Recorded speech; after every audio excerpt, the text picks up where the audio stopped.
आज cipher case में जज साहब ने जो कल रात 8 बजे के बाद तकरीबन ऑर्डर अनाउंस किया था और उसमें उन्होंने इमरान खान साहब और शाह महमूद कुरैशी साहब के बिहाफ पे 2 काउंसल्स अपॉइंट कर दिए थे स्टेट एक्सपेंस के ऊपर। और ये बड़ी आज इंकशाफ हुआ हमारे सामने कि जो इमरान खान साहब के बिहाफ पे काउंसल अपॉइंट किया गया है मलिक अब्दुर्रहमान एडवोकेट साहब, वो इसी साइफ़र केस में जो प्रोसिक्यूटर हैं राजा रिजवान अब्बासी साहब, उनके एसोसिएट हैं और उनके साथ वो एज ए प्रोसिक्यूशन टीम ये केस अटेंड करते रहे हैं अक्टूबर-नवंबर 2023 में। मतलब और कल नजम सेठी साहब ने ऑन एयर ये बात कही है एक अपने टॉक शो में कि इस्टेब्लिशमेंट ये फ़ैसला कर चुकी है और इलेक्शन से पहले 5 फरवरी तक की डेडलाइन दी गई है कोर्ट को, और उससे पहले साइफ़र में इमरान खान साहब को, शाह महमूद कुरैशी साहब को सज़ा दे दी जाएगी। ये ऑन एयर है, रिकॉर्ड के ऊपर मौजूद है, आप नजम सेठी साहब का प्रोग्राम कल का देख सकते हैं। और आज अंदर जिस तरीके से कोर्ट में प्रोसीडिंग हुई और राजा रिजवान अब्बासी साहब जो प्रोसिक्यूटर हैं, उन्हीं के एसोसिएट को इमरान खान साहब के बिहाफ पे खड़ा करवा के जिरा करवा दी गई, तो उससे तो ये चीज़ें साबित होती हैं। सुबह रिजवान अब्बासी साहब ने भी मीडिया को एक इंटरव्यू दिया जिसमें उन्होंने कहा कि हम इंशाल्लाह राजा रिजवान अब्बासी साहब की स्टेटमेंट कि हमारा केस सजाए मौत का है और हम इमरान खान और शाह महमूद कुरैशी को या डेथ सेंटेंस या कम अज़ कम 14 साल की सज़ा करवा लेंगे। अब आप इन डॉट्स को अगर कनेक्ट करें और आज का जज साहब की प्रोसीडिंग देखें कि वो कितनी जल्दी में है।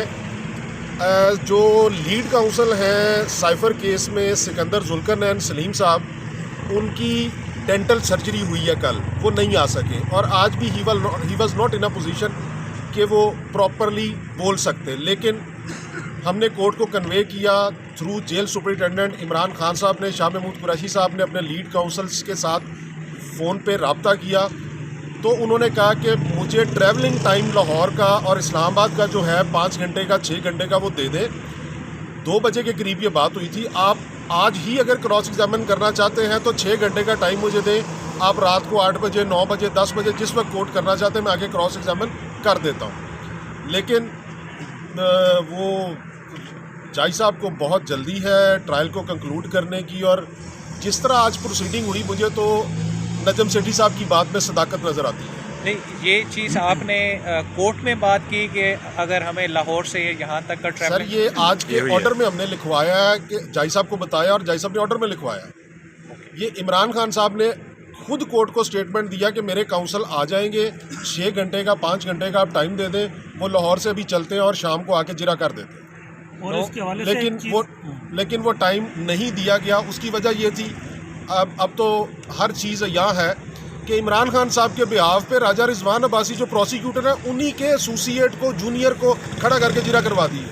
How it is possible? यानी विकेट के दोनों तरफ खेल रहे हैं। अच्छा, तो ऐसा ट्रायल करने का फ़ायदा कोई तो नहीं। नजम सेठी का वो हवाला दे रहे हैं कि साइफ़र केस में सज़ा होगी। तोशा खाना में भी तो 20 गवाहों में से 16 हो गए हैं, तो उधर क्या तवक्कुआत है आपकी कि वो भी 8 फरवरी से पहले ट्रायल कंक्लूड नहीं हो जाएगा?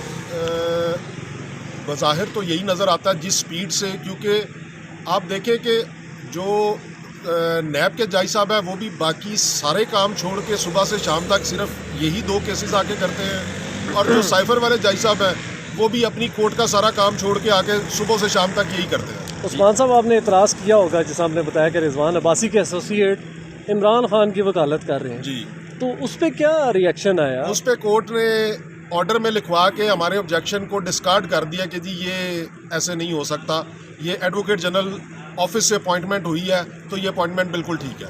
ये बताइएगा कि पिछले 2-3 दिन से हम भी देख रहे हैं कि आपकी जानिब से मुसलसल इल्तवा की दरखास्तें आ रही है, जिस पर अदालत ने भी कहा कि आप को इतना इल्तवा हम नहीं दे सकते। इसकी क्या वजह, आपकी तरफ से क्यों इल्तवा की दरखास्त है? जी, मैं गुजारिश कर रहा हूँ ना कि जो लीड काउंसल है, आप अगर देखें तो थर्सडे को, जुमेरात वाले दिन हमने 4 विटनेसेस क्रॉस एग्जामिन किए हैं, ठीक है। फ्राइडे को कल यानी कि सिकंदर साहब को वापस जाना पड़ा, परसों उनकी सर्जरी थी, डेंटल सर्जरी, ठीक है। और आज पोस्ट सर्जरी उनकी कुछ चेकअप था, इस वजह से नहीं आ सके और हमने वो मेडिकल के डॉक्यूमेंट्स कोर्ट में प्रोड्यूस किए हैं। Thank you.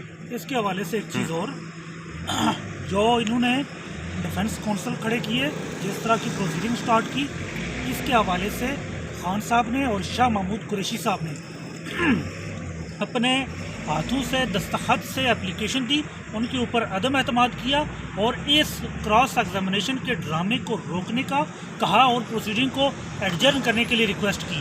और इस हवाले से खान साहब की और शाह महमूद कुरैशी साहब की जो लीड काउंसिल है सिकंदर जुल्करनैन साहब और सलमान सफदर साहब, उनसे बात हुई। उन्होंने कहा हमें ट्रैवलिंग टाइम दिया जाए। हमने एप्लीकेशन दी, कोर्ट का टाइम गुजर गया, हमने कहा कि हमारे काउंसिल्स का इंतज़ार किया जाए, लेकिन उन्होंने कहा जी आपको टाइम नहीं दे सकते। उन्होंने वो जो डिफेंस काउंसिल खड़े किए उनमें से ये एक बात मैं यहाँ रिपोर्ट करना चाहिए, उन्होंने जिनको शाह महमूद कुरैशी साहब के बिहाफ पे उनका वकील खड़ा किया गया साइफर कोर्ट के जज साहब की तरफ से, उसने शाह महमूद कुरैशी साहब के साथ बदतमीज़ी की और इंतहाई बुरे तरीके से वो शख्स पेश आया। ऐसे लोगों को वकील खड़ा करवा के जिरा करवाई गई। और जब अंदर जिरा हो रही थी तो उस वक्त सूरत हाल ये थी कि एक तरफ प्रोसिक्यूटर और एक तरफ जो उनके अपॉइंटी जो डिफेंस और जज साहब तीनों मिलकर गवाह के मुंह में अल्फाज डाल रहे थे। जहाँ गवाह भूल जाता तो उसके मुंह में अल्फाज डाल के उसकी स्टेटमेंट मुकम्मल करके लिख रहे थे। ये ड्रामा आज यहाँ खेला गया है। उस्मान साहब की कोई रेमेडी है इसके खिलाफ? हाई कोर्ट में जा सकते हैं आप लोग, चैलेंज कर सकते हैं इसको? हम उसको बिल्कुल, हमने आज 9 के करीब दरख्वास्तें जो हैं वो जज साहब को दी हैं, जिनमें हमारा right of fair trial observe करने की एप्लीकेशन भी थी। उस पर जज साहब ने नोटिस कर दिया है और परसों के लिए बहस के लिए रखी है। हमने एक कानूनी नुक्ता था कि जो शहादत रिकॉर्ड हो रही है ये उर्दू में रिकॉर्ड की जाए, क्योंकि लैंग्वेज ऑफ कोर्ट उर्दू है, इंग्लिश नहीं है कानून के मुताबिक। तो वो एप्लीकेशन हमारी जज साहब ने खारिज कर दी। हालांकि प्रीवियस राउंड ऑफ ट्रायल में, ये तीसरा राउंड चल रहा है इस ट्रायल का, प्रीवियस राउंड ऑफ ट्रायल में जज साहब का ही ऑर्डर है 14/11/2023 का, जिसमें जज साहब ने इस लॉ पॉइंट को रिकग्नाइज़ किया और गवाहान के बयानात उर्दू